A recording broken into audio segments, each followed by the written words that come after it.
ಅಣ್ಣವರು ಕಾಲವಾದ ದಿನ ನಾವು ಒಂದು ಮೀಟಿಂಗಲ್ಲಿ ಕೂತಿದ್ವಿ, ನಾನು ರಾಘಣ್ಣ ಇಬ್ಬರು. ಯಾವುದೋ ರಾಜ್ಕುಮಾರ್ ಇಂಟರ್ನ್ಯಾಷನಲ್ ಹೋಟ್ಲ್ ಮೀಟಿಂಗ್ ಇತ್ತು ವಜ್ರೇಶ್ವರಲ್ಲಿ. 13-14 ಜನ ಸೇರಿಸ್ಕೊಂಡು ಮೀಟಿಂಗ್ ಮಾಡ್ತಾಯಿದ್ದೀವಿ. ಸುದ್ದಿ ಬಂತು, ರಾಘಣ್ಣ ಹೊರಟ್ರು. ವಸಣ ನಾನು ಫೋನ್ ಮಾಡ್ತೀನಿ, ಅಪ್ಪಾಜಿ ನನಗೆ ಡಿಲೆಮಾ, ಮಣಿಪಾಲಕ್ಕೆ ಕರ್ಕೊಂಡು ಹೋಗಲ್ಲ ಅಥವಾ ರಾಮಯ್ಯಕ್ಕೆ ಕರ್ಕೊಂಡು ಹೋಗಲ್ಲ ಅಂತ ನನಗೆ ಗೊತ್ತಿಲ್ಲ. ಕನ್ಫ್ಯೂಷನ್. ನಾನು ಹೋಗ್ತೀನಿ, ಫೋನ್ ಮಾಡ್ತೀನಿ. ದಾರಿಗೆ ಹೋಗೋತ್ತು ಫೋನ್ ಮಾಡಿದ್ರು, ನೀವು ರಾಮಯ್ಯಕ್ಕೆ ಬಂದುಬಿಡಿ ಅಂತಂದರು.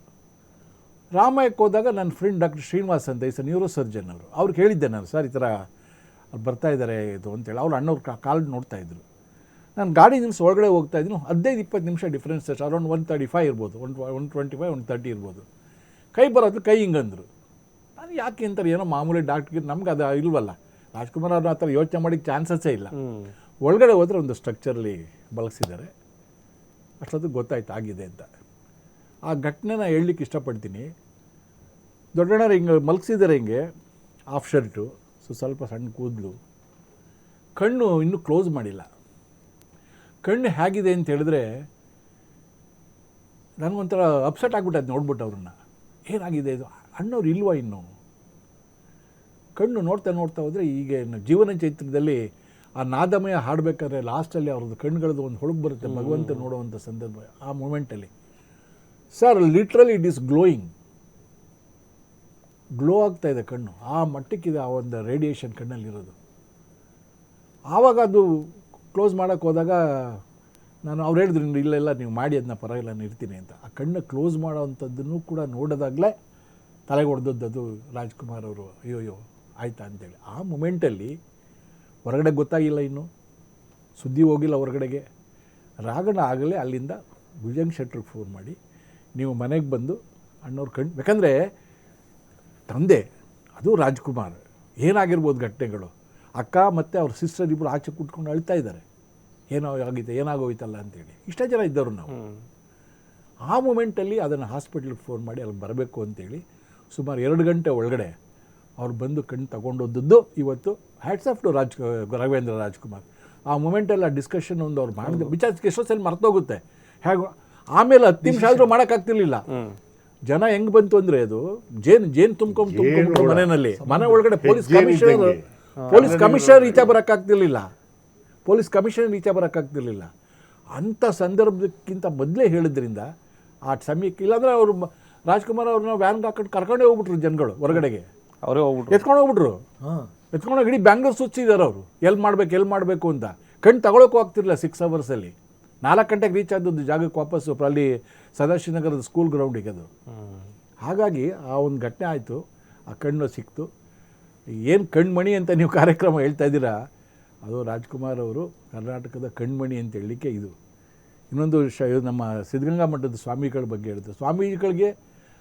ಸ್ವಾಮಿಗಳು ರಾಜ್ಕುಮಾರ್ ಅವ್ರ ಅಭಿಮಾನಿ. ಅಣ್ಣವರು ರಾಜ್ಕುಮಾರ್ ಸ್ವಾಮಿಗಳ ದೊಡ್ಡ ಭಕ್ತರು. ಬಹಳ ಒಂದು ಸಾಮರಸ್ಯ ಅವ್ರದ್ದು. ಅಷ್ಟು ಒಂದು ನೋಡಿ ಹೆಂಗೆ ಸೇರಿಕೊಳ್ಳುತ್ತೆ ಅಂತೇಳಿ. ಪುನೀತ್ ರಾಜ್ಕುಮಾರ್ ಅವರು ಕೂಡ ಅಷ್ಟೇ. ಅವರು ಅವರೆಲ್ಲ ಓವರಾಗಿ ಕಳ್ಕೊಂಡದ್ದು ನಮ್ಗೆ ಏನಾಗ್ತಾ ಇದೆ ಅಂದರೆ, ಏನೋ ಒಂದು ಶಕ್ತಿ ಹೊರಟಾಯಿತು. ಆದರೆ ಇಂಥ ಒಂದು ಸಿಚುಯೇಷನ್ಗಳು, ಇಂಥ ಮಾತುಗಳು, ಇಂಥ 4 ಜನಗಳಿಗೆ, ಮಕ್ಕಳಿಗೆ, ಪ್ರತಿಯೊಬ್ಬರಿಗೂ ಥ್ರೂಔಟ್ ಸ್ಟೇಟಲ್ಲಿ ಬೆನಿಫಿಟ್ ಆಗ್ತಿರೋದು ನೋಡಿ ಅವ್ರು ಇನ್ನೂ ಎಲ್ಲೂ ಹೋಗಿಲ್ಲ. ನಮ್ಮ ಜೊತೆಲಿ ಇದ್ರೆ ಏನೋ ಭಾವನೆನೇ ಬರುತ್ತೆ ಅವರಷ್ಟು, ಬೇರೆ ಏನೂ ಬರೋದಿಲ್ಲ. ಪುನೀತ್ ಅವ್ರು ಇದಾದಾಗ ಎಷ್ಟರ ಮಟ್ಟಕ್ಕಾಯಿತು ಅಂತ ಹೇಳಿದ್ರೆ, ಏನಿದು. ಆಗ ನಾನು ಮೊನ್ನೆ ಸಿದ್ಧಗಂಗಾ ಮಠದಲ್ಲಿ ಒಂದು ಮಾತು ಹೇಳಿದೆ ನಾನು. ನೋಡಿ, 3 ಜನ ಕರ್ನಾಟಕ ರತ್ನರು. ನಾವು ಯಾಕೆ ಸಿದ್ಧಗಂಗಾ ಮಠದಲ್ಲಿ 10,000 ಜನ ಮಕ್ಕಳಿಗೆ ನಡೀತಾ ಇದೆ. Apart from all these things, ಆ ಮಕ್ಕಳಿಗೆ ಈಗಲಿಂದ ಆ ವಿಷಯಗಳು ಗೊತ್ತಾದರೆ ನಾವು ದಾನ ಮಾಡಬೇಕು.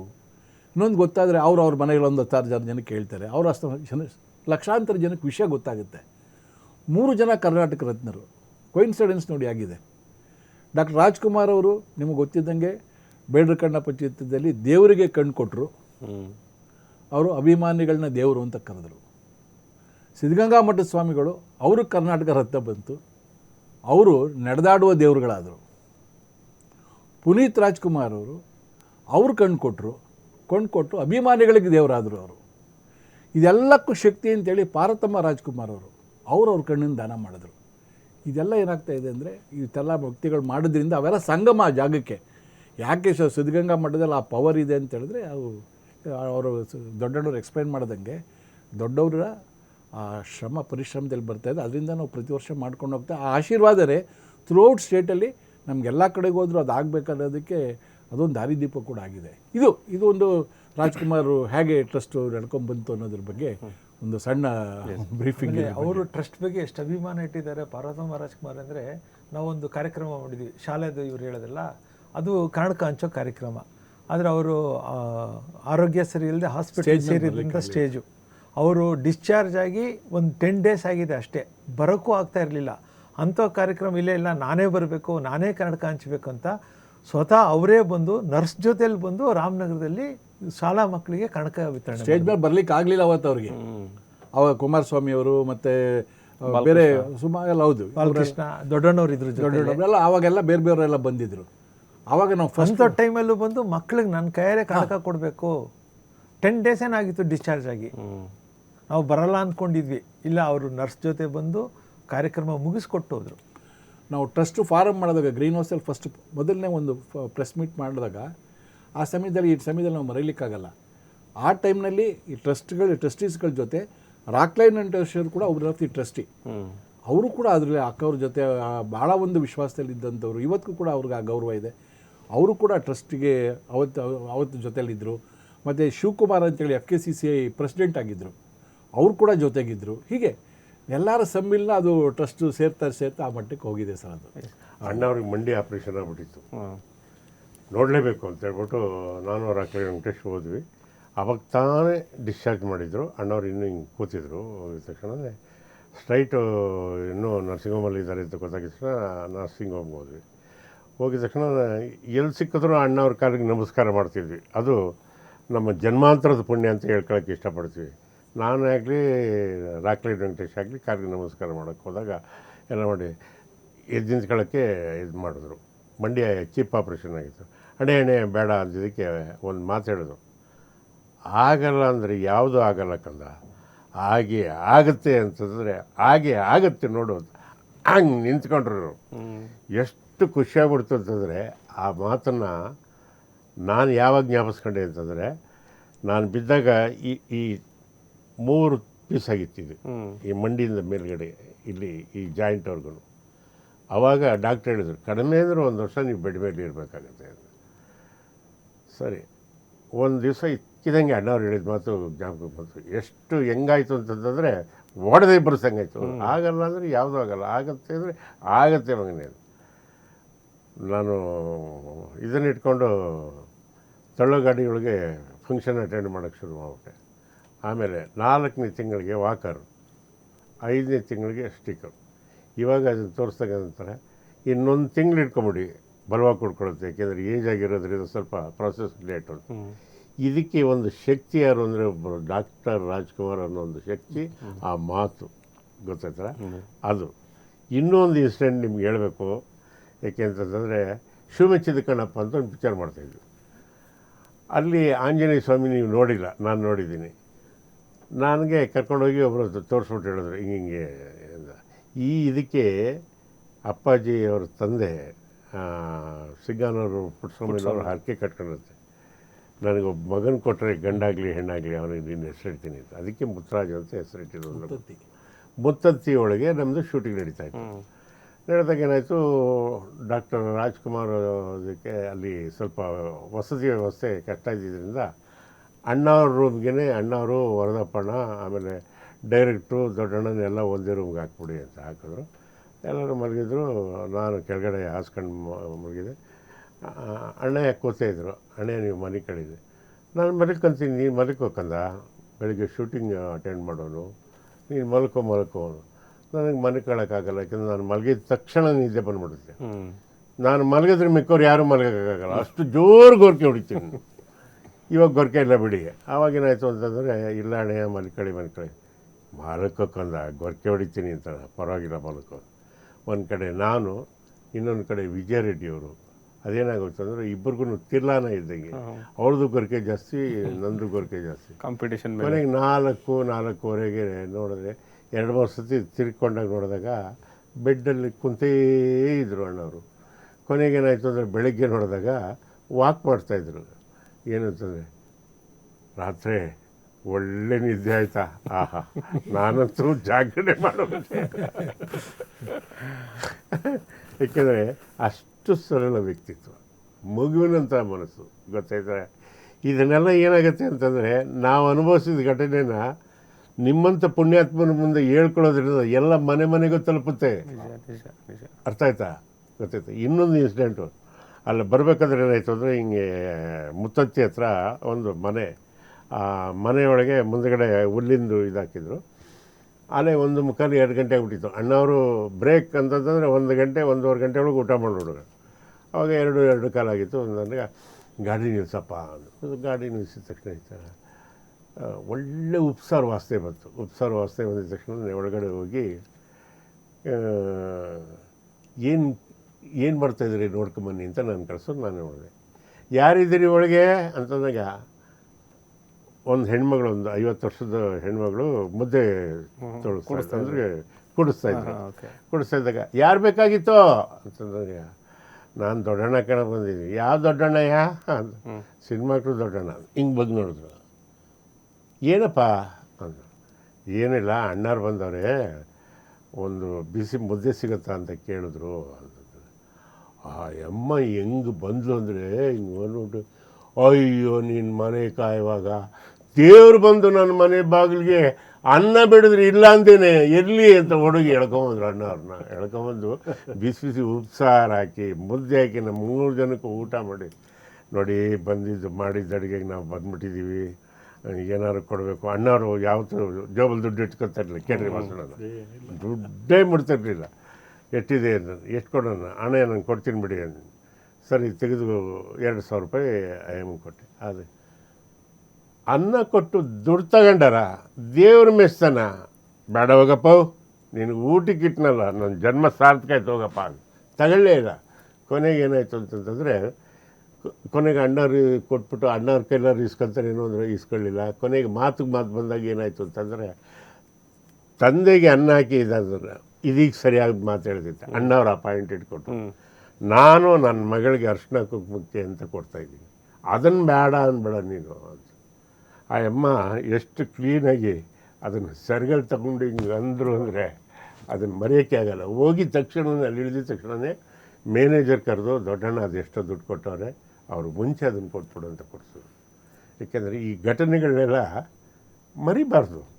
ಏಕೆಂದರೆ 1,00,000 ಜನಕ್ಕೆ ಹೋದರೆ ಒಂದು 10 ಜನಕ್ಕಾದ್ರೂ ಹೌದು ಎಂಥ ಇನ್ಸಿಡೆಂಟು ಅಂತ ಜ್ಞಾಪಕಕ್ಕೆ ಬರ್ಬೋದು.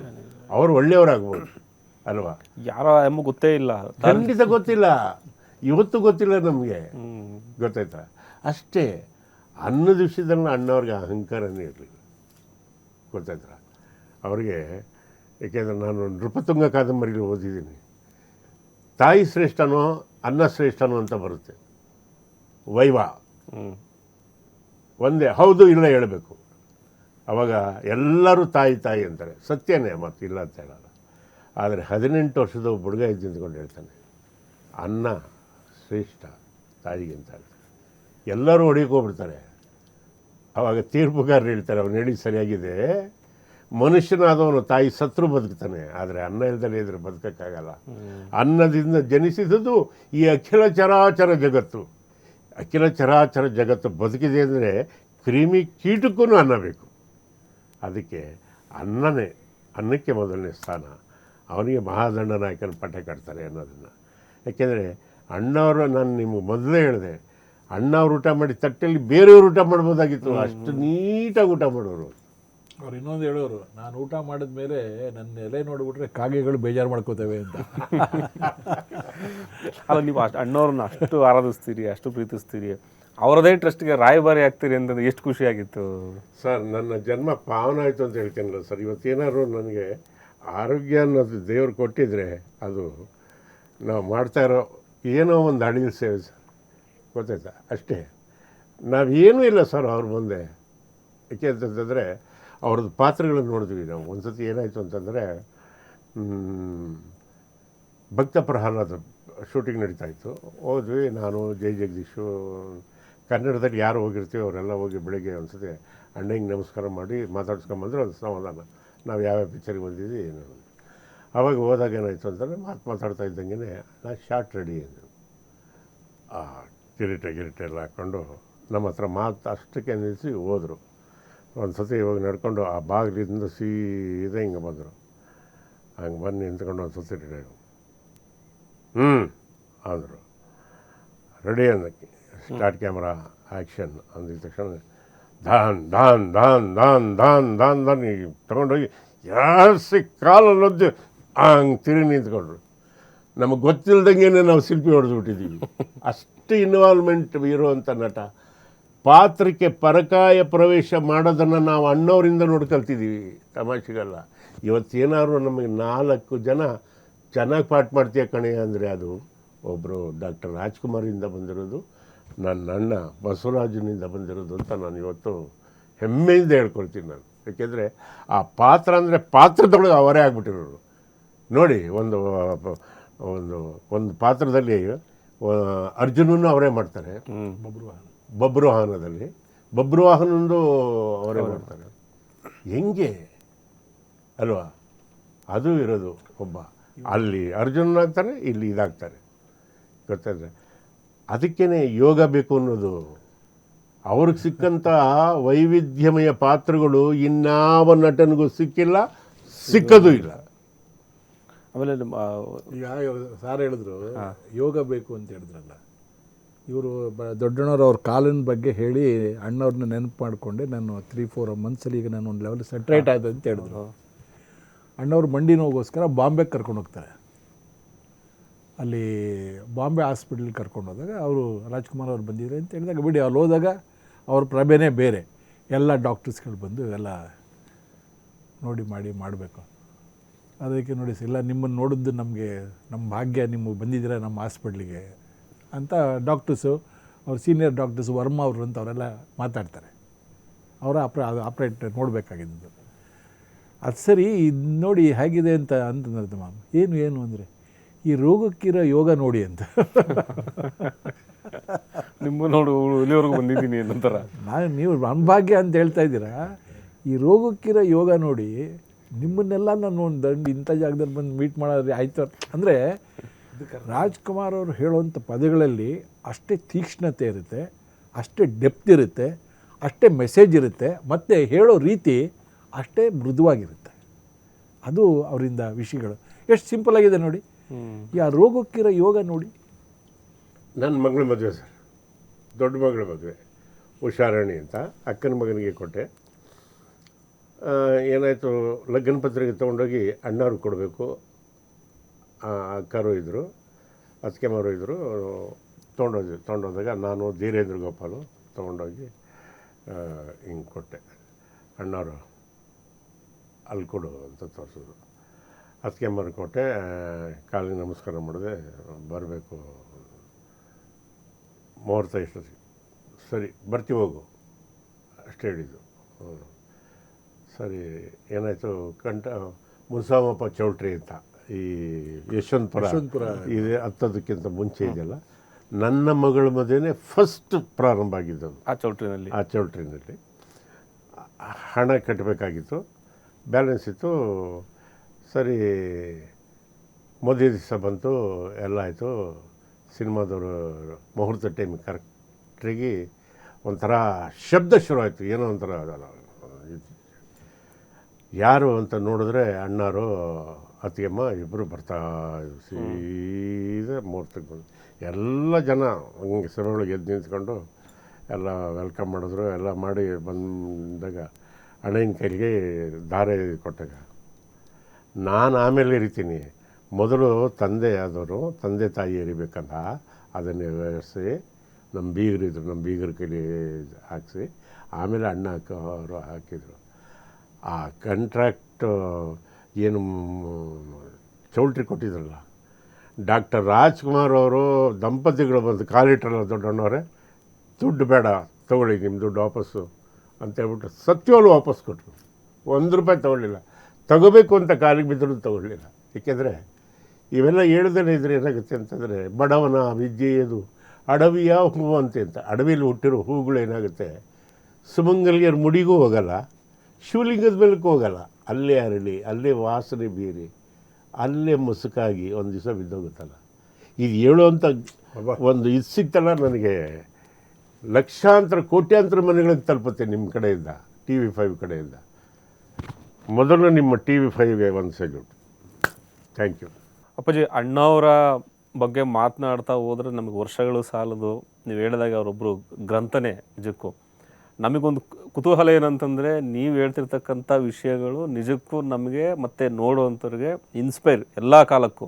ಆ ಥರದ ಒಂದು ಅಪರೂಪದ ಘಟನೆಗಳು ಅಣ್ಣವ್ರ ಬಗ್ಗೆ ನೆನೆಸ್ಕೊಳ್ಳೋದಾದರೆ? ಹೌದು. ಇನ್ನೊಂದು ಘಟನೆ ನಾನು ಜ್ಞಾಪಿಸ್ಕೊಳ್ಳೋದಕ್ಕೆ ಇಷ್ಟಪಡ್ತೀನಿ. ಅದಂತಂದರೆ, ನಾನು ಇದರಲ್ಲಿ ತೀರ್ಥಹಳ್ಳಿಯಲ್ಲಿ ಶೂಟಿಂಗಲ್ಲಿದ್ದೆ. ಇಲ್ಲಿ ಬೆಂಗಳೂರಲ್ಲಿ ನಡೀತಾಯಿತ್ತು ಶ್ರುತಿ ಸೇರಿದಾಗ ಅಂತ. ಅಣ್ಣ ಅವರು ಹಿಂದಿನ ದಿವಸ ಏನು ಹೇಳಿದ್ದಾರೆ ಅಂತಂತಂದರೆ, ಈ ಡಾಕ್ಟ್ರ್ ಕ್ಯಾರೆಕ್ಟರ್ನ ದೊಡ್ಡಣ್ಣ ಮಾಡಲಿ ಅಂತ ಹೇಳಿದ್ದಾರೆ. ಸರಿ, ಇಲ್ಲೇ ಲೋಕಲಲ್ಲಿ ಇರ್ತಾನೆ, ಕರ್ಸೋದ್ರಾಯ್ತು ಅಂದ್ಕೊಂಡ್ರು. ಇದು ಮಾಡೋರು ಚಿ ದತ್ತರಾಜ್ ಅಂತ, ಉದಯ್ ಶಂಕರ್ ಅವರ ತಮ್ಮ, ನನ್ನ ಆತ್ಮೀಯ ಸ್ನೇಹಿತ ಬೇರೆ. ಅವಾಗೇನಾಯಿತು, ಫೋನ್ ಮಾಡಿದ್ರು.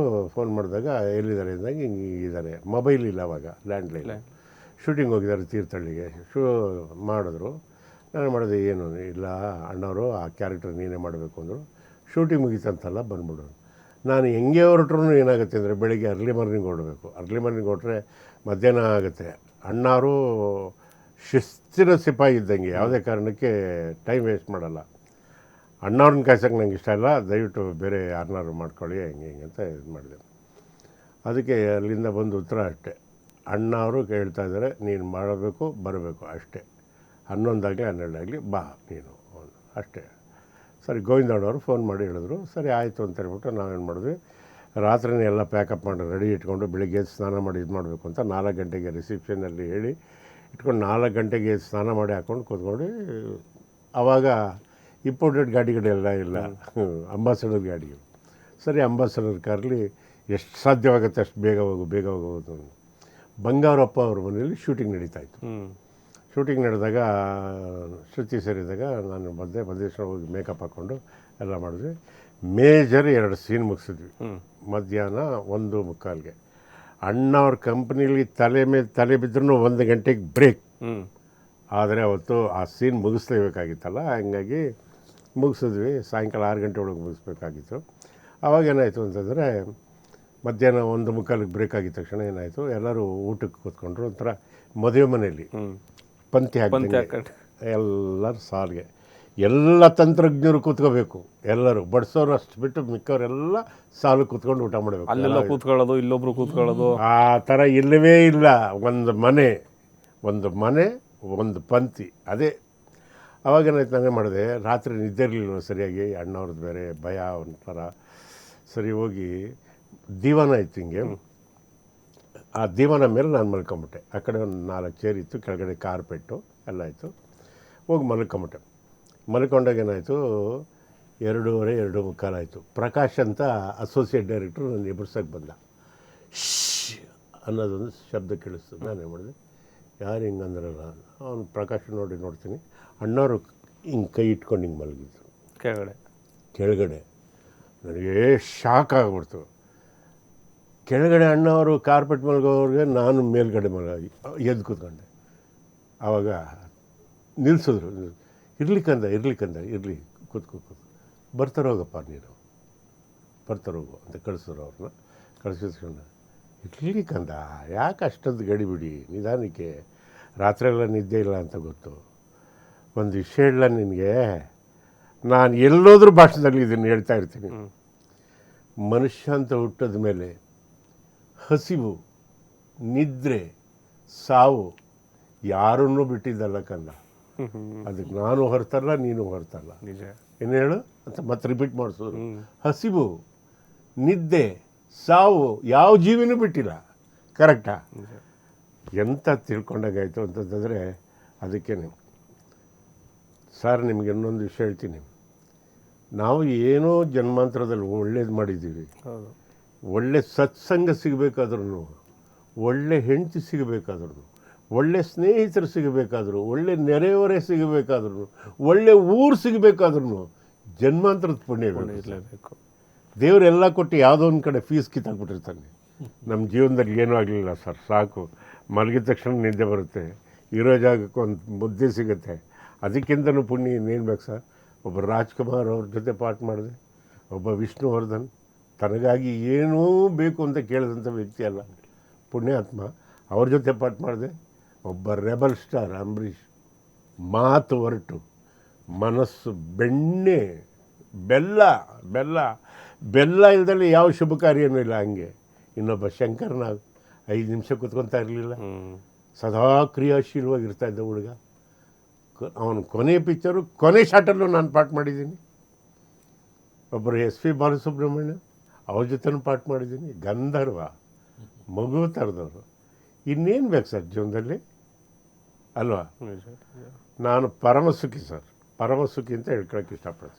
ಇದೊಂದು ಚಿತ್ರರಂಗಕ್ಕೆ ಸಂಬಂಧಪಟ್ಟಂತೆ ಅಣ್ಣವರ ಕೊಟ್ಟ ಕೊಡುಗೆಗಳನ್ನು ನಾವು ಲೆಕ್ಕ ಹಾಕಿ ಯಾವತ್ತೂ ಕೂಡ ಹೇಳಕ್ಕೆ ಸಾಧ್ಯವೇ ಇಲ್ಲ. ಮದ್ರಾಸಿಂದ ಕರ್ನಾಟಕದಲ್ಲಿ ನೀವು ಆಗಲೇ ಮಾತಾಡಬೇಕಾದ್ರೆ ಡಬ್ಬಿಂಗ್ ವಿಚಾರ ಬಂದಾಗ, ಹೌದು, ಡಬ್ಬಿಂಗ್ ಅನ್ನೋ ಭೂತ ಇತ್ತಲ್ಲ ಸರ್, ಡಬ್ಬಿಂಗ್ ಅನ್ನೋ ಭೂತ ಕರ್ನಾಟಕದೊಳಗೆ ಎಂಟ್ರಿ ಕೊಟ್ಟಿರಲಿಲ್ಲ. ಹೊಸೂರಿಂದ ಆ ಕಡೆನೇ ಇರಬೇಕಾಗಿತ್ತು, ಗೊತ್ತಾಯ್ತಾ? ಯಾಕೆಂದರೆ ಇಲ್ಲಿ ರಾಜ್ಕುಮಾರ್ ಅನ್ನೋ ಒಂದು ಮಹಾಶಕ್ತಿ ಕೂತಿತ್ತು. ಒಂದು ವಾಯ್ಸು ಅವ್ರದ್ದು, ಒಂದು ಮಾತಿಗೆ ತಲೆ ಕೊಡೋವಂಥವ್ರಿದ್ದರು ಅಭಿಮಾನಿಗಳು. ಅದಕ್ಕೆ ಅಣ್ಣವ್ರು ಅವ್ರನ್ನ ದೇವರು ಅಂತ ಪೂಜೆ ಮಾಡಿದ್ದು. ಅವ್ರು ಇರೋವರೆಗೂ ಡಬ್ಬಿಂಗ್ ಅನ್ನೋ ಭೂತ ಬರಲಿಲ್ಲ. ಇವಾಗ ಎಲ್ಲ ಬಂದ್ಬಿಡ್ತಾವ್ರು ಹೋದ್ಮೇಲೆ. ಅದಕ್ಕೇ ಡಾಕ್ಟರ್ ರಾಜ್ಕುಮಾರ್ ಅಂದರೆ ಒಬ್ಬ ವ್ಯಕ್ತಿಯಲ್ಲ, ಅದೊಂದು ಮಹಾನ್ ಶಕ್ತಿ, ಅದಮ್ಯ ಚೇತನ ಅಂತ ಹೇಳೋಕ್ಕೆ ಇಷ್ಟ. 84-85 ವರ್ಷದವರು ಅವ್ರು ಇವಾಗಿಲ್ಲ. ಅವ್ರು ಹೇಳಿದರು ಒಂದು ಮಾತು ನನಗೆ, ರಾಜ್ಕುಮಾರ್ ಜೊತೆ ಫಸ್ಟ್ ಪಿಕ್ಚರ್ ಮಾಡ್ತಾಯಿದ್ದೀಯ ಕಣಯ್ಯ, ನಿನಗೆ ಒಳ್ಳೆಯದಾಗಲಿ. ಅವ್ರ ಕಾಲಿಗೆ ನಮಸ್ಕಾರ ಮಾಡಿದ್ದೆ. ಅವ್ರು ಹೇಳಿದರು, ದೊಡ್ಡ ಒಂದು ವಿಷಯ ಹೇಳ್ತೀನಿ ತಿಳ್ಕೊ, ಕನ್ನಡ ರಾಜರಾಜೇಶ್ವರಿಯ ವಜ್ರ ಮುಕುಟದಲ್ಲಿ, ಅವರು ಸಾಹಿತಿ ಕೂಡ, ಕನ್ನಡದ ರಾಜರಾಜೇಶ್ವರಿಯ ವಜ್ರ ಮುಕುಟದಲ್ಲಿ ಹಿಂದೆಯೂ ಪ್ರಜ್ವಲಿಸಿ, ಇಂದಿಗೂ ಪ್ರಜ್ವಲಿಸಿ, ಮುಂದೆ ಎಂದೆಂದಿಗೂ ಪ್ರಜ್ವಲಿಸಲಿರುವ ಏಕೈಕ ಅಕ್ಷಯ ಧ್ರುವತಾರೆ ಎಂದರೆ ಡಾಕ್ಟರ್ ರಾಜ್ಕುಮಾರ್ ಅನ್ನೋ ಮಾತನ್ನು ಹೇಳಿದರು. ಎಷ್ಟು ಚೆನ್ನಾಗಿದೆ ನೋಡಿ. ಕನ್ನಡ ರಾಜರಾಜೇಶ್ವರಿಯ ವಜ್ರ ಮುಕುಟದಲ್ಲಿ ಹಿಂದೆಯೂ ಪ್ರಜ್ವಲಿಸಿ, ಇಂದಿಗೂ ಪ್ರಜ್ವಲಿಸುತ್ತಿರುವ, ಮುಂದೆ ಎಂದೆಂದಿಗೂ ಪ್ರಜ್ವಲಿಸಲಿರುವ ಏಕೈಕ ಅಕ್ಷಯ ಧ್ರುವತಾರ ಎಂದರೆ ಡಾಕ್ಟರ್ ರಾಜ್ಕುಮಾರ್ ಅನ್ನೋ ಮಾತು. ಒಂದು ಸತಿ ಒಳ್ಳೇದನ್ನ ಹೇಳಿದಾಗ ತಾನೇ ಬ್ಯಾಟಿಂಗ್ ಇರ್ಕೊಂಡ್ಬಿಡುತ್ತೆ. ಅದನ್ನು ನಿಮ್ಮ ಮುಂದೆ ಹೇಳ್ತಾ ಇದ್ದೀನಿ ಅಷ್ಟೇ. ಯಾಕೆಂದರೆ ಎಲ್ಲರೂ ಎಷ್ಟು ಪ್ರೀತಿ ಮಾಡೋರು ಲೆಕ್ಕ ಹಾಕೊಳ್ಳಿ ಅಣ್ಣವ್ರನ್ನ. ಯಾಕೆಂದರೆ ಅವರ ಸರಳತೆ, ಅವರ ನಯ, ಅವರ ವಿನಯ, ಒಂದು ಪಾತ್ರ ಮಾಡುವಂತಹ ಪರಿ, ಆ ಪಾತ್ರಕ್ಕೆ ಇನ್ವಾಲ್ವ್ಮೆಂಟ್ ಆಗ್ತಾ ಇದ್ದಂಥ ರೀತಿ, ಪ್ರಕಾಯ ಪ್ರವೇಶ ಮಾಡ್ತಂತಹ ರೀತಿ, ತಾನು ಬದುಕಿ ತೋರಿಸಿದ್ದಂಥದ್ದು. ಇವತ್ತೇನೂ ಇಲ್ಲ. ಒಬ್ಬರು ಅಂತಿಂಥವರೆಲ್ಲ ಏನು ಇದಾಕ್ಕಂತಾರೆ, ಈ ಚೈನು ಇಂಥದ್ದು ಹಾಕ್ಕೊಂತಾರೆ, ಹೆಂಗೆ ತೊಡಗ್ತಾರೆ. ಒಂದು ಪಿಕ್ಚರ್ 2 ಪಿಕ್ಚರಲ್ಲಿ ಮಾಡಿದವರೆಲ್ಲ 6 ಜನ ಬೌನ್ಸರ್ಗಳು ಹಾಕೊಂಡು ಹಿಂಗೆ ಕ್ಯಾರವನ್ಗಳು. ನಮ್ಮ ಅಣ್ಣಯ್ಯ ಇದನ್ನು ಯಾವುದೂ ಮಾಡಲಿಲ್ವಲ್ಲಪ್ಪ ಮಹಾನುಭಾವ ಸರ್. ಕೊನೆಯವರೆಗೂ ನಾನು ಒಬ್ಬ ಒಳ್ಳೆ ತಂದೆ ತಾಯಿ ಮಗ, ನಾನು ಬಡವ್ರ ಮಗ ಅನ್ನೋದು ಇತ್ತು ಸರ್ ಅವ್ರ ತಲೆ ಒಳಗೆ, ಅಲ್ವಾ ಸರ್? ಎಷ್ಟು ಜನಕ್ಕೆ ಇರೋಕ್ಕೆ ಸಾಧ್ಯ ಅದು? ಅವ್ರು ಎಷ್ಟೇ ದೊಡ್ಡ ಅವ್ರ ವಿಷಯ ತಗೊಂಡಾಗ ಏನಾಗುತ್ತೆ, ಅತ್ಯಂತ ಭಾವುಕತನ ಬಂದ್ಬಿಡುತ್ತೆ. ನಮಗೆ ಮಾತಾಡೋಕ್ಕೆ ಶಬ್ದಗಳೇ ಸಿಗಲ್ಲ, ಹಂಗಾಗುತ್ತೆ. ಯಾಕೆಂದರೆ ನಾವು ನೋಡಿದ್ರಲ್ಲ, ನಾವೇ ಪುಣ್ಯವಂತರು. ಯಾವತ್ತಾದರೂ ಯಾರಿಗಾದರೂ ಬೈದಿದ್ರ ಸೆಟ್ಟಲ್ಲಿ ಬೈದಿದ್ದಾಗ? ನಾನಂತೂ ಕೇಳಿಲ್ಲ ಇಲ್ಲಿವರೆಗೂ. ಖಂಡಿತ ಬೈದೇ ಇಲ್ಲ ಅಣ್ಣ ಯಾರಿಗೂ. ತಮ್ಗೆ ಇಷ್ಟ ಆಗ್ದಲೇ ಇದ್ದರೆ ಏನಾರು ಅಂತಂದರೆ ಡೈಲಾಗ್ ನೋಡ್ಬಿಟ್ಟು, ಇದನ್ನು ನಾನು ಹೇಳ್ಬೇಕೇನಪ್ಪ ಅಂತ ಕೇಳಿದ್ರೆ ಅಷ್ಟು ತೀಕ್ಷ್ಣವಾಗಿರೋದು. ಯಾರನ್ನೂ ಬೈತಿರ್ಲಿಲ್ಲ. ಒಂಥರ ಮಗು ಥರ ಸುಮ್ಮನೆ ಬಿಡೋರು. ಎಲ್ಲೋ ಒಂದು ಜಾಗದಲ್ಲಿ ನನಗೆ ಹಂಗಾಗಿತ್ತು. ನನ್ನ ಮೇಲೆ ಸ್ವಲ್ಪ ಸಿಟ್ಕೊಂಬಿಟ್ಟಿದ್ರು. ಏನಾಗಿತ್ತು ಅಂತಂದರೆ, ಒಂದು ಇದರಲ್ಲಿ ಪ್ಯಾಂಟ್ ಸರಿಯಾಗಿಲ್ಲ. ನಾನೇನು ಮಾಡಿದೆ, ಅವನಿಗೆ ಬೈದ್ಬಿಟ್ಟೆ. ನನಗೆ ಕರೆಕ್ಟಾಗಿ ಹೊಲ್ದಿರೋಕ್ಕೆ ನಿನ್ಗೆ ಏನಾಗಿತ್ತು ಅಂತ ಹೇಳ್ಬಿಟ್ಟು ಪ್ಯಾಂಟ್ ಅವನಿಗೆ ಕಾಸ್ಟಮರ್ ಮೇಲೆ ಇದು ಮಾಡಿದೆ. ಅವರು ಸುಮ್ಮನೆ ಬಿಟ್ರು. ಸುಮ್ಮನೆ ಆದಾಗ ಏನಾಗಿತ್ತು ಅಂದರೆ, ಊಟಕ್ಕೆ ಬರಲಿಲ್ಲ. ಪೊಲೀಸ್ ಕವಾಯತು ನಡೀತಾ ಇದೆಯಲ್ಲ ಚಾಮರಾಜಪೇಟೆ ಮೇನ್ ರೋಡು, ಮೈಸೂರು ರೋಡಲ್ಲಿ, ಅಲ್ಲಿ ನಡೀತಾ ಇದ್ದಿದ್ದು ಪೆರೇಡ್ ರೋಡಲ್ಲಿ. ಸರಿ, ಏನಾಯಿತು, ಕೂತ್ಕೊಂಡು ಊಟ ಮಾಡಲಿಲ್ಲ. ನಾನು ಸ್ವಲ್ಪ ಬೇಜಾರಲ್ಲಿ ಕೂತಿದ್ದೆ. ಚೆನ್ನಾಗಿ ಬಂದು ಹೇಳ್ದ, ನೀನು ಊಟ ಮಾಡಿಲ್ಲ ಅಂತ ಯಜಮಾನ್ರು ಊಟ ಮಾಡಿಲ್ಲ, ಮರ್ಯಾದೆ ಊಟಕ್ಕೆ ಎದ್ದೇಳು. ಹೋದೆ. ಅಣ್ಣಯ್ಯ ಊಟ ಮಾಡೋಣ ಅಣ್ಣಯ್ಯ. ಅಲ್ಲ, ಊಟ ಏನೋ ಮಾಡೋಣ, ಪಾಪ ಆ ಹುಡುಗ ಅವನದು ಏನು ತಪ್ಪೈತೆ, ಅವನ್ನ ನೀವು ಬೈದು ಬಿಟ್ರಲ್ಲ ಅಂದರು. ಅವಾಗ ನನಗೆ ಶಾಕ್ ಆಯಿತು. ಅವನು ಕೇಳ್ಬಿಟ್ಟು, ತಪ್ಪಾಯ್ತು ಕಣಪ್ಪ, ಯಾವುದೋ ಕೋಪದಲ್ಲಿ ಬೈದುಬಿಟ್ಟೆ, ಅದು ಇದಾಗಿಲ್ಲ ಅಂತ, ದಯವಿಟ್ಟು ಕ್ಷಮಿಸು. ಇದು ಬೇಕಾಗಿದ್ದು ಈಗ, ಬನ್ನಿ ಈಗ ಊಟ ಮಾಡೋಣ ಅಂತ. ನಮ್ಮ ತಪ್ಪನ್ನು ನಮ್ಮ ಕೈಲಿ ತಿರ್ಸ್ತಂತ ಪುಣ್ಯಾತ್ಮರು. ಎಂಥ ಶಾಲೆ ನೋಡಿ. ಹೌದು, ಏಕೆಂದರೆ ಕೆಲವಂ ಬಲ್ಲವರಿಂದ ಕಲಿತು, ಕೆಲವಂ ಶಾಸ್ತ್ರಗಳಂ ಕೇಳುತ್ತಂ, ಕೆಲವಂ ಸುಜ್ಞಾನದಿಂದರಿಯಲ್, ಸರ್ವಜ್ಞನಪ್ಪಂ ನರಂ, ಪಲವಂ ಪಳ್ಳ ಸಮುದ್ರವೈ ಹರ ಹರ ಶ್ರೀಚನ್ನ ಸೋಮೇಶ್ವರ ಅಂತ ಅಲ್ವಾ ಸರ್? ಒಬ್ಬೊಬ್ಬರನ್ನ ನೋಡಿ ಒಂದು ಮಗುವಿಂದನೂ ಕಲಿಯೋದಿರುತ್ತೆ.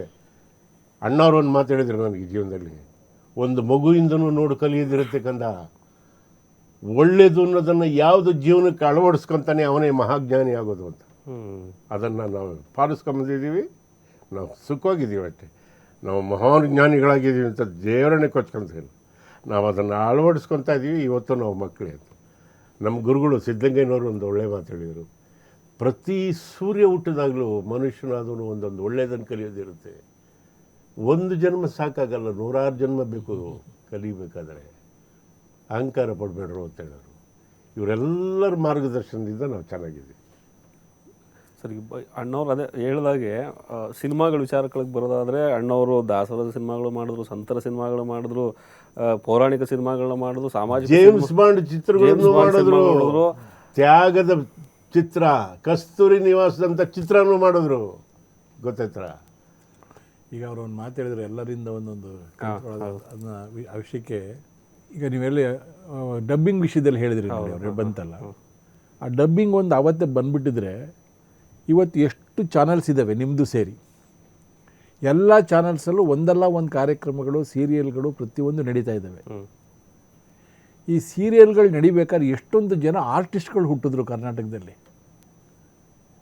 ಇವತ್ತು ಎಷ್ಟೊಂದು ಜನ ಆರ್ಟಿಸ್ಟ್ಗಳು ಆ ಪೇಮೆಂಟ್ಗಳಿಂದ ಇವತ್ತು ಇಷ್ಟು ನೆಮ್ಮದಿಯಾಗಿ ಜೀವನ ಮಾಡ್ತಾ ಇದ್ದಾರೆ. ಇದೆಲ್ಲ ಅವತ್ತು ಹೋಗ್ಬಿಡೋದು. ಬೇರೆ ಭಾಷೆ ಡಬ್ ಮಾಡೋದು ಜನ ಹಾಕಿದ್ರೆ ನೋಡಲೇಬೇಕು, ವಿಧಿ ಇಲ್ಲ. ಹೌದು, ಅದು ಸ್ಟಾಪ್ ಮಾಡೋದಕ್ಕೆ ಇಲ್ಲಿಯವ್ರಿಗೆ ಕೆಲಸ ಸಿಕ್ತು. ಎಷ್ಟೊಂದು ಜನ ಇವತ್ತು ಆರ್ಟಿಸ್ಟ್ಗಳಾದರು, ಎಷ್ಟೊಂದು ಜನ ಹೊಸ ಹೊಸ ಪ್ರತಿಭೆಗಳು ಬಂದರು. ಡೈರೆಕ್ಟರ್ಸ್ ಇರ್ಬೋದು, ಲೈಟ್ ಬಾಸ್ ಇರ್ಬೋದು, ಒಂದು ಸೆಟ್ ಇರ್ಬೋದು. ಆ ಉದ್ಯಮ ಹೇಗೆ ಬೆಳೀತದು, ಉದ್ಯಮ ಹೇಗೆ ಬೆಳೀತು. ಈಗ ರಾಜ್ಕುಮಾರ್ ಅವ್ರಿಗೆ ಸರ್ ಎಂ ವಿಶ್ವೇಶ್ವರಯ್ಯ ಅವಾರ್ಡ್ ಕೊಡಬೇಕಾಗಿತ್ತು ನಮ್ಮ ಚೇಂಬರ್ ಆಫ್ ಕಾಮರ್ಸ್ ಇದೆ, FKCCಯಿಂದ. ಅಲ್ಲಿ ಒಂದು ಸಬ್ಜೆಕ್ಟ್ ಬಂತು, ಅದು ಚಿತ್ರರಂಗ ಇದೆ, ಚೇಂಬರ್ ಆಫ್ ಕಾಮರ್ಸಿಂದ ರಾಜ್ಕುಮಾರ್ ಅವ್ರಿಗೆ FKCC ಅವಾರ್ಡು ಹೇಗೆ ಅದು ಲಿಂಕ್ ಬರುತ್ತೆ ಅಂತ. ನಾನು ಅದ್ರ ಕಮಿಟಿಯಲ್ಲಿದ್ದೆ. ನಾನು ಹೇಳಿದೆ, ನಾನು ಅವರು ಸಂಬಂಧಿ ಅಂತ ನಾನು ಮಾತಾಡ್ತಾರೆ ಚೇಂಬರಲ್ಲಿ, ನಾನು ಒನ್ ಆಫ್ ದಿ ಡೈರೆಕ್ಟರ್ ಆಗಿದ್ದಾಗ, ಇಂಡಸ್ಟ್ರಿ ಅಂದರೆ ಏನು, ಇಲ್ಲಿ ಏನು ಇಂಡಸ್ಟ್ರಿ ಇದೆ, ಇಷ್ಟೊಂದು ಜನ, ಇಷ್ಟೊಂದು ಮದ್ರಾಸಲ್ಲಿದ್ದಂಥ ತಂದು ಇಡೀ ಕರ್ನಾಟಕದಲ್ಲಿ ಎಷ್ಟು ಲಕ್ಷ ಜನ ಆರ್ಟಿಸ್ಟ್ಗಳು ಬಂದಿರ್ಬೋದು, ಈಗ ಎಷ್ಟು ಲಕ್ಷ ಜನ ಕೆಲಸಗಾರ ಆಗಿರ್ಬೋದು. ಇದನ್ನೆಲ್ಲ ಬೆಳೆಸಿ ಸರ್ಕಾರಕ್ಕೆ ಚಿತ್ರ ನೋಡೋದ್ರ ಮೂಲಕ ಜನ ಎಷ್ಟು ಟ್ಯಾಕ್ಸ್ ಕೊಡ್ತಾ ಇರಬೇಕು, ಪ್ರೊಡಕ್ಟಿವಿಟಿ ಎಷ್ಟಿದೆ. ಸೊ ಇಂಡಸ್ಟ್ರಿ ಅಂದರೆ ಏನು ಆಗಿದ್ರೆ ಅಂತ. ಆವಾಗ ಅದ್ರ ಬಗ್ಗೆ ಯಾರು ಮುಂದೆ ಮಾತಾಡಲಿಲ್ಲ. ಇಂಡಸ್ಟ್ರಿ ಬೆಳೆಯೋದು film industry is N industry ಅಂತ. ಕೊನೆಗೆ ಅದು ಭಾಳ ದೊಡ್ಡ ಮಟ್ಟದಲ್ಲಿ ವಿಧಾನಸೌಧದಲ್ಲಿ ಗವರ್ನರು, CM ಎಲ್ಲ ಇದ್ದುಕೊಂಡು ಭಾಳ ದೊಡ್ಡ ಮಟ್ಟದಲ್ಲಿ ಆ ಫಂಕ್ಷನ್ ಆಯ್ತು ಬಿಡಿ. ಅಂದರೆ ಅವರು ಹೇಳಿದಾಗೇ ಎಂತೆಂಥ ಸಣ್ಣ ವಿಷಯನೂ ಒಂದು ಒಬ್ಬರಿಂದನೂ ಒಂದು ಕಲ್ತ್ಕೋಬೇಕು ಅಂತ. ಅವರು ಒಂದು ಘಟನೆ ಹೇಳಿದ್ರು, ಊಟ ಮಾಡದೆ ಹೊರಟೋದ್ರು, ಅವ್ರು ಊಟ ಮಾಡಲಿಲ್ಲ. ಬಂದ ಮೇಲೆ ಇಲ್ಲ ಅಣ್ಣ ನನಗೆ ಈ ಥರ ಕೋಪದಲ್ಲಿ ಹಿಂಗಂದೆ ಮುಗಿದೋಯ್ತು ಅಂತ.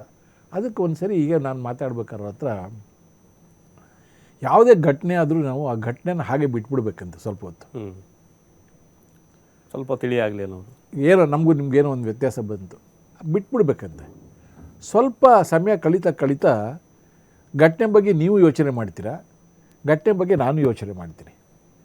ಆಗ ನನ್ನಲ್ಲಿ ಏನಾದ್ರು ಮಿಸ್ಟೇಕ್ ಆಯ್ತಾ ಅಂತ ನನಗೆ ಗೊತ್ತಿಲ್ಲದೆ ನಾನು ಒಳಗಡೆ ನಾನು ಚೆಕ್ ಮಾಡ್ಕೊಳ್ತೀನಿ, ಯಾಕೆ ಘಟನೆ ನನ್ನಿಂದ ಏನಾದ್ರು ಮಿಸ್ಟೇಕ್ ಆಯ್ತಾ ಅಂತ. ಆ ಕಡೆಯವರು ಕೂಡ ಚೆಕ್ ಮಾಡ್ತಾರೆ. ಆಗ ಏನಾಗುತ್ತೆ, ತಿಳಿ ಆಗ್ತಾ ಆ ಘಟನೆನೇ ಉತ್ತರ ಕೊಡೋಕೆ ಹೋಗುತ್ತಂತೆ. ಆ ಘಟನೆ ನೋಡಿ ಇಲ್ಲಿ ಬಂತದ್ದು, ಅಲ್ಲಿ ಬಂತು, ಇವ್ರಿಗೆ ಗೊತ್ತಾಯಿತು, ಅವ್ರಿಗೆ ಗೊತ್ತಾಯಿತು, ಕೊನೆ ವಿಷಯ ಆಯಿತು, ಅದು ಸಾಲ್ವ್ ಆಯಿತು. ಅಂದರೆ ಆವತ್ತೇ ಕೋಪ ಮಾಡ್ಕೊಂಡು ಇನ್ನೊಂದು ಥರ ಏನಾದ್ರು ಮಾಡ್ಕೊಳ್ಳೋದು ಬದಲು ಸ್ವಲ್ಪ ವಿಷಯಗಳನ್ನ ಸ್ವಲ್ಪ ಹೊತ್ತು ಬಿಡಿ, ಕೂಲ್ ಆಗಲಿ. ಅದು ಕೂಲ್ ಆದಮೇಲೆ ಯೋಚನೆ ಮಾಡಿದಾಗ ಅದಕ್ಕೆ ಅದೇ ಉತ್ತರ ಕೊಡ್ತಾ ಹೋಗ್ತಾವಂತೆ. ಆಮೇಲೆ ಅವರಲ್ಲಿದ್ದೊಂದು ದೊಡ್ಡ ಗುಣ ನಾನು ಇನ್ನೊಂದು ಗಮನಿಸಿದ್ದು ನಿಮಗೆ ಹೇಳಲೇಬೇಕು. ಅವರ ಚಿತ್ರಗಳನ್ನು ಅಭಿಮಾನಿಗಳು ಫಸ್ಟ್ ಪ್ರಿಫರೆನ್ಸ್ ಕೊಟ್ಟು ನೋಡ್ತಾಯಿದ್ರು, ಮೊದಲ ಆದ್ಯತೆ ಕೊಟ್ಟು ನೋಡ್ತಾಯಿದ್ರು. ಅದೇ ಥರ ಬೇರೆಯವ್ರ ಸಿನಿಮಾಗಳನ್ನೆಲ್ಲ ನೋಡಬೇಕು, ನಮ್ಮ ಕನ್ನಡ ಸಿನಿಮಾಗಳನ್ನು ನೋಡಬೇಕಾದ್ರೆ ಡಾಕ್ಟರ್ ರಾಜ್ಕುಮಾರ್ ಅವರಾಗಿ ಅವರ ಸಿನಿಮಾ ನೋಡ್ತಾ ಇರಲಿಲ್ಲ. ಒಬ್ಬ ಸಾಮಾನ್ಯ ಪ್ರೇಕ್ಷಕನಾಗಿ ಅದನ್ನು ನೋಡಿ ಆ ಯಾವುದು ಪಾತ್ರ ಚೆನ್ನಾಗಿದೆಯೋ ಅದನ್ನು ತಕ್ಷಣ ಫೋನ್ ಮಾಡಿ ವಿಷಯ ತಿಳಿಸುವಂಥ ಒಂದು ಒಳ್ಳೆತನ, ದೊಡ್ಡತನ ಅಣ್ಣವರಲ್ಲಿತ್ತು. ಎಷ್ಟು ಜನ ಸ್ಟಾರ್ಸ್ ಗಿದ್ದು ಬರುತ್ತೆ. ಹೌದು, ಅಣ್ಣವ್ರು ಫೋನ್ ಮಾಡಿ ನನ್ನ ಕ್ಯಾರೆಕ್ಟರ್ ಒಪ್ಪಿದ್ದಾರೆ ಅಂತಂತಂದರೆ ಅವನಿಗೆ ಇದು ದೊಡ್ಡ ಭಾರತ ಸರ್ಕಾರದಿಂದ ಹೋಗ್ಬಿಡೋದು ಅಲ್ವಾ. ಆ ಘಟನೆ ಮಮ್ಮೂಟಿ ಅವರಿಗೆ ಕೇರಳದಲ್ಲಿ, ಹಾಂ, ಮಮ್ಮೂಟಿ ಚಿತ್ರ ನೋಡಿದ್ರು ಇವರು. ಕೇರಳದಲ್ಲಿ ಫಿಲಮ್ ಫೆಸ್ಟಿವಲ್ಗೆ ಹೋಗಿದ್ದಾಗ ಆ ಚಿತ್ರದ ಬಗ್ಗೆ ಗೊತ್ತಾಗಿ ಅವ್ರನ್ನ ಕೇಳ್ತಾರೆ, ಈ ಮಮ್ಮೂಟಿ ಅನ್ನೋರು ಎಲ್ಲಿದ್ದಾರೆ ಅಂತೇಳಿ. ಎಲ್ಲೋ ಶೂಟಿಂಗ್ಲಿರ್ತಾರೆ, ಹತ್ತದಲ್ಲೆಲ್ಲ ಶೂಟಿಂಗ್ನಲ್ಲಿ. ಇವರು ಹೋಗಿ ಅವ್ರನ್ನ ಮೀಟ್ ಮಾಡಿ, ನೀವು ತುಂಬ ಅವ್ರಿಗಂತ ಶಾಕ್ ಅದು.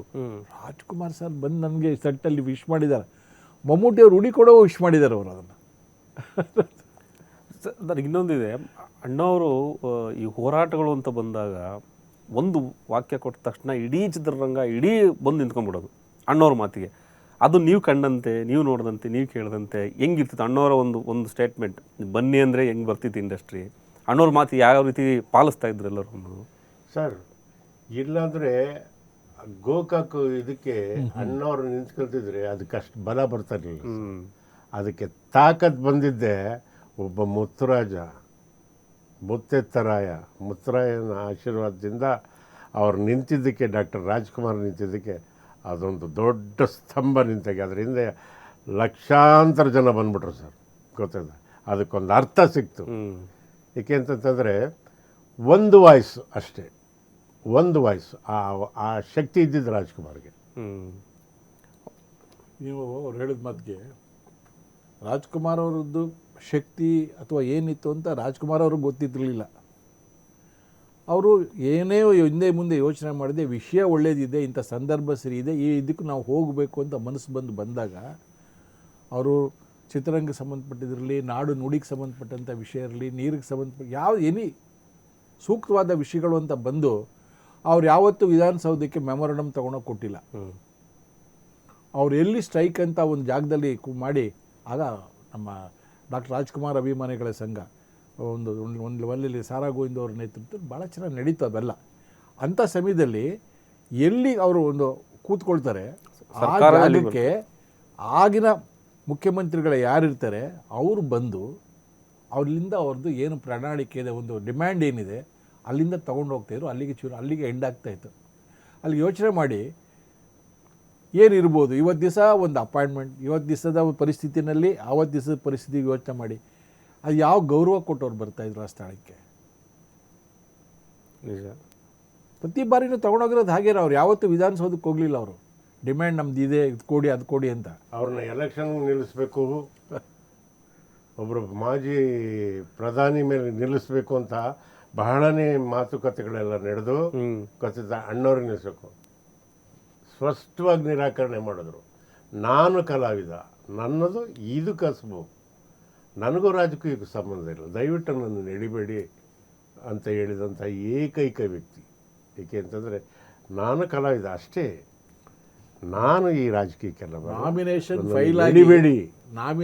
ಫೈಲ್ ಆಗಿ ಬಹಳ ಮುಖ್ಯವಾದ ವಿಷಯ ಇದು, ಗೊತ್ತಾಯ್ತಾ?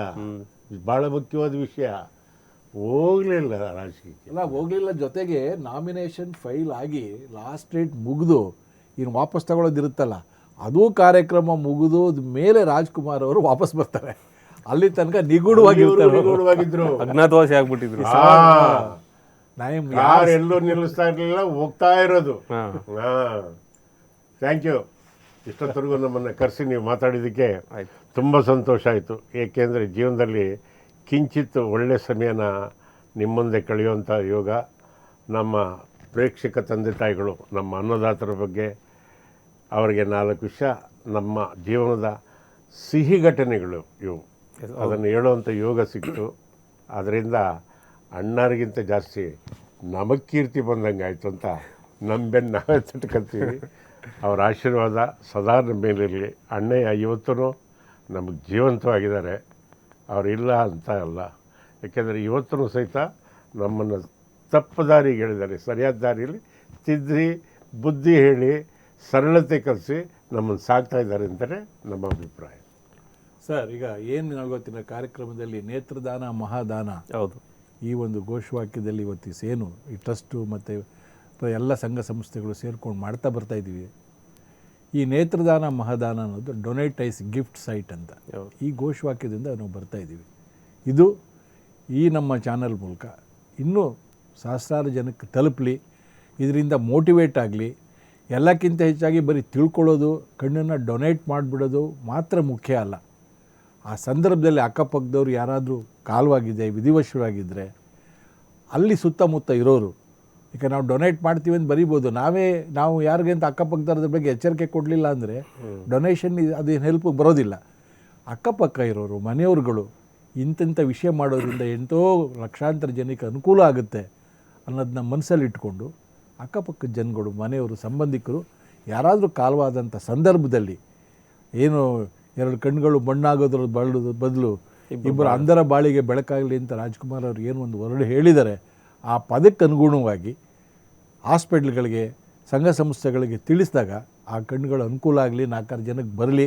ಮತ್ತು ಏನು ಈ ಒಂದು ನಾವು ಟ್ರಸ್ಟ್ ಮೂಲಕ ಈ ರಾಜ್ಕುಮಾರ್ ಟ್ರಸ್ಟು ಅಥವಾ ಪುನೀತ್ ರಾಜ್ಕುಮಾರ್ ಟ್ರಸ್ಟ್ ಇರ್ಬೋದು, ಶಿವಣ್ಣವ್ರು ಇರ್ಬೋದು, ಎಲ್ಲ ಶಿವಣ್ಣವರು ಅವರು ಶಕ್ತಿಧಾಮ ಅಲ್ಲಿ ನಡೆಸ್ತಾ ಇರೋಂಥ ಕಾರ್ಯಕ್ರಮಗಳಿರ್ಬೋದು, ಇದೆಲ್ಲಕ್ಕೂ ಕೂಡ ಕುಟುಂಬದವ್ರು ಯಾವಾಗಲೂ ಕೂಡ ಜೊತೆಗಿರ್ತಾರೆ. ಒಂದಲ್ಲ ಒಂದು ವಿಷಯಕ್ಕೆ ದೊಡ್ಡಣ್ಣಂಥವ್ರು ಹಿರಿಯರು ಅವ್ರಗಳ ಮಾತು ಕೇಳ್ತಾ ಇರೋದು, ಎಷ್ಟೋ ಇನ್ವಾಲ್ವ್ಮೆಂಟ್ ಇದೆ ಅವ್ರಿಗೆ ಅಂತ ಗೊತ್ತಾಗ್ತದೆ. ಏನೂ ಇಲ್ಲದೆ ಒಂದು ದೊಡ್ಡ ಗುಂಪು ಕಟ್ಕೊಂಡು ಕೆಲಸ ಮಾಡ್ಕೊಂಬತ್ತಾ ಇರೋಂಥ ನಮ್ಮ ಮಂಜುನಾಥ್ರವರು, ಬಿಡದಿಯ ಕೆಮಿಸ್ಟ್ ಆ್ಯಂಡ್ ಡ್ರಗ್ಸ್ ಅಸೋಸಿಯೇಷನ್ ಅವರು, ಅಷ್ಟು ಫೌಂಡೇಶನ್ ಅವರು ರಾಜ್ಕುಮಾರನ ನೇತ್ರ ಕೇಂದ್ರ ಮಾಡಿಕೊಂಡು ಅದಕ್ಕೆ ದೊಡ್ಡಣ್ಣವರು ರಾಯಭಾರಿಗಳು, ನಾನು ಸಲಹೆಗಾರನಾಗೂ ಕೂಡ ತಗೊಂಡಿದ್ರು. ಇದಲ್ಲದೆ ಟ್ರಸ್ಟ್ ಅಲ್ಲದೆ ಶಂಕರ ಹಾಸ್ಪಿಟ್ಲ್ನವರು ನಿಸ್ವಾರ್ಥತೆಯಿಂದ ಕೆಲಸ ಮಾಡ್ತಾ ಬರ್ತಿದ್ದಾರೆ. ಈ ಥರ ಸುತ್ತಮುತ್ತ ಆಯಾ ಊರಿನಲ್ಲಿ, ಹಳ್ಳಿಗಳಲ್ಲಿ, ಸ್ಟೇಟ್ ಬೇರೆ ಬೇರೆ ಡಿಸ್ಟ್ರಿಕ್ಟ್ಗಳಲ್ಲೂ ಕೂಡ ಹೇಗೆ ದೊಡ್ಡಣ್ಣವರು ಇದನ್ನು ಸ್ಲೋಲಿ ಚಿತ್ರದುರ್ಗ, ಕೊಪ್ಪಳ ಆ ಕಡೆಗೆಲ್ಲ ಹೋಗ್ತಾ ಇದೆ. ಮತ್ತಷ್ಟು ಜನ ಇದನ್ನು ಮೋಟಿವೇಟ್ ಆಗಿ ಈ ವಿಷಯಗಳಿಂದ ಈ ನೇತ್ರದಾನ ಮಹಾದಾನ ಅನ್ನೋದು ಇನ್ನೂ ಎತ್ತರಕ್ಕೆ ಹೋಗಲಿ. ತೀರೋದವ್ರುಗಳು ಕಣ್ಗಳು ಹಾಳಾಗೋದು ಬದಲು ಸದುಪಯೋಗ ಪಡಿಸ್ಕೊಳ್ಳಿ ಅಂತೇಳಿ ನೀವೇನೀಗ ನನಗೆ ಗೊತ್ತಿದ್ದಂಗೆ ಇದು 19ನೇ ಎಪಿಸೋಡ್ ಅಂತ ಮಾಡ್ತಾಯಿದ್ದೀರಾ. ವಾರಕ್ಕೂ ರಾಜ್ಕುಮಾರ್ ಅವರ ಬಗ್ಗೆ ಮಾತಾಡಲಿಕ್ಕೆ ಅಷ್ಟು ಸುಲಭದ ವಿಷಯ ಅಲ್ಲ. ಆದರೂ ಒಂದೊಂದು ಎಪಿಸೋಡನ್ನು ನೋಡ್ತಾ ಇದ್ದಾಗ ಒಂದೊಂದು ವಿಷಯಗಳು ಹೊರಗಡೆ ಬರ್ತಾ ಇದೆ, ಒಂದೊಂದು ವರ್ಷಗಳು ಹೊರಗಡೆ ಬರ್ತಾ ಇದೆ. ಇನ್ನೆಷ್ಟು ವಿಷಯಗಳು ಹೊರಗಡೆ ಬರಬೇಕು ಗೊತ್ತಿಲ್ಲ. ಒಳ್ಳೆ ರೀತಿಯಲ್ಲಾಗಲಿ TV5ನವ್ರಿಗೆ ನಾವು ಅಭಾರಿಗಳಾಗಿದ್ದೀವಿ ಮತ್ತು ನಮ್ಮ ವಂದನೆಗಳನ್ನು ಕೂಡ ಸಲ್ಲಿಸ್ತಾ ಇದ್ದೀವಿ.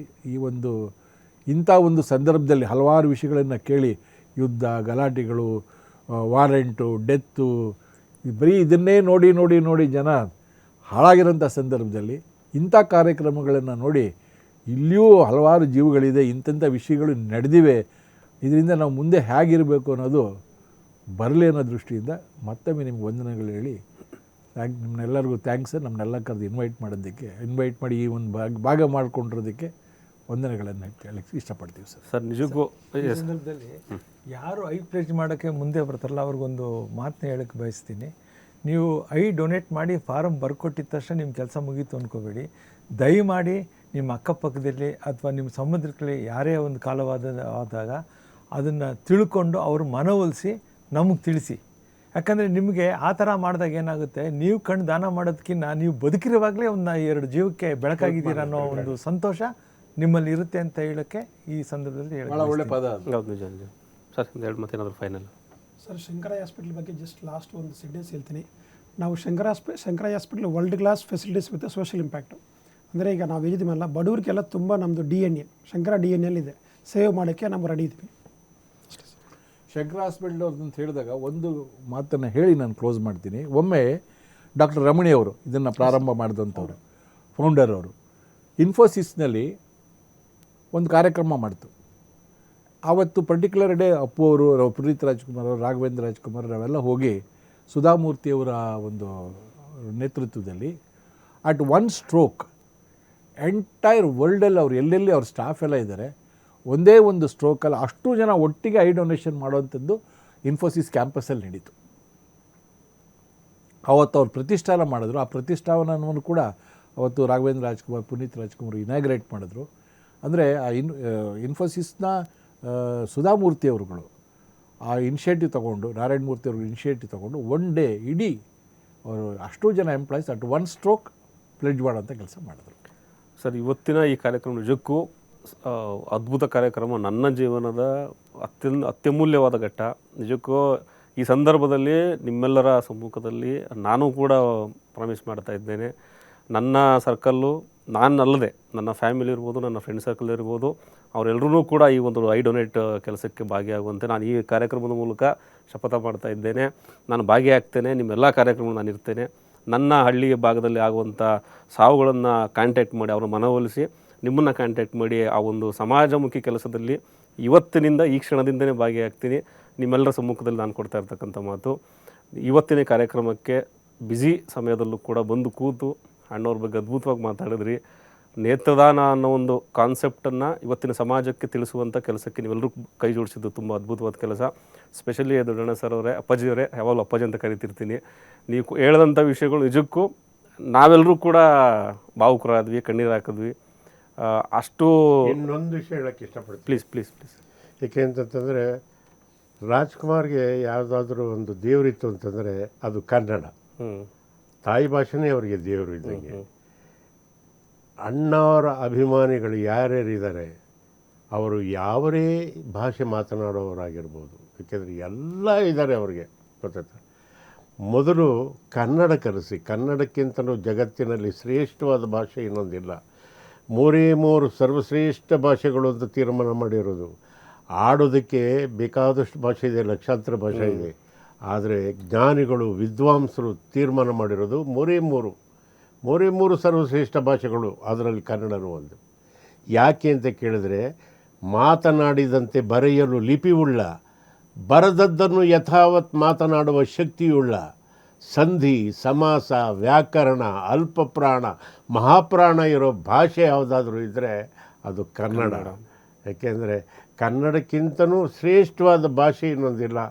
ಅಣ್ಣಾರ ಅಭಿಮಾನಿಗಳಲ್ಲಿ ಎಲ್ಲ ನಾನು ಬೇಡ್ಕೊಳ್ಳೋದಿಷ್ಟೇ, ನಿಮ್ಮ ಮಕ್ಕಳಿಗೆ ಹೊಟ್ಟೆಪಾಟಿಗೆ ಯಾವ ಭಾಷೆನಾದ್ರು ಕಲಿಸ್ಕೊಳ್ಳಿ, ಆದರೆ ಮನೇಲಿ ಕಡ್ಡಾಯವಾಗಿ ಕನ್ನಡ ಕಲಿಸಿ, ಕನ್ನಡ ಉಳಿಸಿ, ಕನ್ನಡ ಬೆಳೆಸಿ. ಡಾಕ್ಟರ್ ರಾಜ್ಕುಮಾರ್ ಕಿ ಜೈ. ಅಷ್ಟೇ. Thank you. ಈ ಕಾರ್ಯಕ್ರಮ ಭಾಗವಹಿಸಿದ್ದಕ್ಕೆ TV5 ಪರವಾಗಿ ನಿಮ್ಮೆಲ್ಲರೂ ಕೂಡ ಧನ್ಯವಾದಗಳು. ದೊಡ್ಡಣ್ಣ ಸರ್, ನಿಜಕ್ಕೂ ಖುಷಿಯಾಯಿತು ನಿಮ್ಮ ಪದಗಳು, ನಿಮ್ಮ ಮಾತುಗಳನ್ನ ಕೇಳಿ, ನಿಮ್ಮ ನೆನಪಲ್ಲೇ ಅಣ್ಣವ್ರನ್ನ ಕೇಳಿ. ಒಂದಷ್ಟು ವಿಷಯಗಳು ನಮಗೆ ಗೊತ್ತೇ ಇರಲಿಲ್ಲ, ಬೇರೆ ಎಲ್ಲರೂ ಮಾತಾಡಿದರು. ಬಟ್ ಇವತ್ತಿನ ನಿಮ್ಮ ಆ ನೆನಪು, ನಾವು ಕೂಡ ಭಾವುಕರಾದ್ವಿ. ಅಣ್ಣವ್ರನ್ನ ಪ್ರತಿದಿನ ಸೆಲೆಬ್ರೇಟ್ ಮಾಡುವಂಥ ಕಾರ್ಯಕ್ರಮ ಇದು. ಈ ಕಾರ್ಯಕ್ರಮ ಭಾಗವಹಿಸಿದ್ದಕ್ಕೆ ಎಲ್ಲರಿಗೂ ಕೂಡ TV5 ಮೂಲಕ ಕೃತಜ್ಞತೆಯನ್ನು ಸಲ್ಲಿಸ್ತೇನೆ, ಧನ್ಯವಾದಗಳು ಸಲ್ಲಿಸ್ತೇನೆ. Thank you very much. ವೀಕ್ಷಕರೇ, ಕನ್ನಡದ ಕಣ್ಮಣಿ ವಿಶೇಷ ಕಾರ್ಯಕ್ರಮದಲ್ಲಿ ಸಾಕಷ್ಟು ವಿಚಾರಗಳನ್ನು ತಿಳ್ಕೊಂಡ್ವಿ. ನೇತ್ರದಾನ ಎಷ್ಟು ಮುಖ್ಯ ಆಗುತ್ತೆ, ಪ್ರತಿಯೊಬ್ಬರ ಬಾಳಿಗೆ ಬೆಳಕಾಗುವಂಥ ಕಾರ್ಯಕ್ರಮವನ್ನು ಈ ಇಡೀ ತಂಡ ಮಾಡ್ಕೊಂಡು ಬರ್ತಾ ಇದೆ. ಅಣ್ಣವರ ಒಂದು ಶಕ್ತಿ ಜೊತೆಯಲ್ಲಿದೆ. ನಾವು ಕೂಡ ಕೆಲಸವನ್ನು ಮಾಡಬೇಕಾಗಿದೆ. ಕೇವಲ ಸರ್ಟಿಫಿಕೇಟ್ಗಳಲ್ಲಿ ಸೈನ್ ಮಾಡಿ ಬಿಟ್ಟರೆ ಅಷ್ಟು ಅಲ್ಲದೆ ನಾವು ಕೂಡ ಇನ್ವಾಲ್ವ್ಮೆಂಟ್ ಆಗಬೇಕು. ದೊಡ್ಡಣ್ಣ ಸರ್ ಅಂಥವರು ಕೂಡ ಈ ಸಂದರ್ಭಗಳಲ್ಲಿ ಬೇರೆ ಕಡೆ ಟ್ರಾವೆಲಿಂಗ್ ಮಾಡ್ತಾ ಒಂದು ಮೆಸೇಜನ್ನು ಕೊಡ್ತಾ ಇದ್ದಾರೆ. ಕಾರಣ ಯಾರು ಅಂತ ಅವರೇ ಹೇಳಿದ್ರು, ಡಾಕ್ಟರ್ ರಾಜ್ಕುಮಾರ್ ಅವರು. ಅಣ್ಣವರ ಆಸೆಯನ್ನು ಇವತ್ತಿನ ಪೀಳಿಗೆ ನಾವು ಕೂಡ ಮುಂದುವರಿಸಬೇಕಾಗಿದೆ. ಇವತ್ತಿನ ಕನ್ನಡ ಕಣ್ಮಣಿ ವಿಶೇಷ ಕಾರ್ಯಕ್ರಮ ನಿಮ್ಮೆಲ್ಲರಿಗೂ ಇಷ್ಟ ಆಗುತ್ತೆ. ಇದನ್ನು ತುಂಬ ಜನಕ್ಕೆ ಕಳಿಸಿ ಸಮಾಜಕ್ಕೆ ಒಂದು ಒಳ್ಳೆಯ ಕೆಲಸವನ್ನು ಮಾಡುವಂಥ ಕರ್ತವ್ಯ ನಮ್ಮದು ಕೂಡ ಇದೆ. ಮುಂದಿನ ವಾರ ಮತ್ತೊಂದು ವಿಶೇಷ ಸಂಚಿಕೆಯೊಂದಿಗೆ ಮತ್ತೆ ಭೇಟಿ ಆಗ್ತೀನಿ. ಅಲ್ಲಿವರೆಗೂ ನೋಡ್ತಾ ಇರಿ TV5, ಇದು ವಾಸ್ತವದ ಪ್ರತಿರೂಪ.